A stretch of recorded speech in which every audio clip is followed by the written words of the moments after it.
Good morning guys. Magluluto ako ngayon ng beef stick. At the same time, yan tayong pampano na isda. Sigangin ko ngayon. So dito kasi dinner namin. So good morning kasi ang karamihan ng viewers ko ay taga Pilipinas. So doon sa isda, ito, lalagyan ko ng dahon ng spinach. Yan. Tapos lalagyan ko ng konting parsley. So ito na po yung yung aking napakuluan ko yung sibuyas at saka luya para kumatas yung lasa niya, no.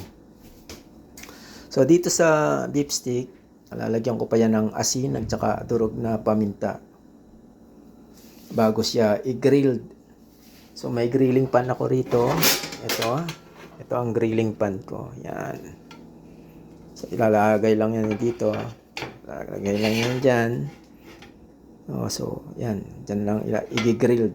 So mamaya ko yan i-grilled after ko magluto ng isda. Yan. Then sa isda, ito, meron akong rito. Yan.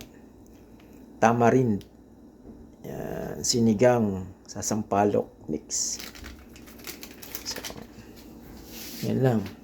Ganito lang kasimple yung buhay namin dito sa Canada. So, karamihan ng namin gamit dito, puro electrical. Mula sa stove, sa initan ng tubig, and then sa air fryer. So, may air fryer kami. So, pwede ka yan. Nagluto kanina ng fried chicken. Salang. Then sa kanin naman, magamit kami ng rice cooker. Yan. Tapos ito nga pala, itong kanjen na to. So instead na bibili kami ng mineral water, so meron kaming kanjen. Siya, water purifier. So hindi mo na kailangan bumili ng mineral. So yan. Yan ang ginagamit namin. Ayun lang guys. Thank you sa panonood. Yan. Paborito kasi ng asawa ko yung isda. Yan. Alright. Tapos siyempre,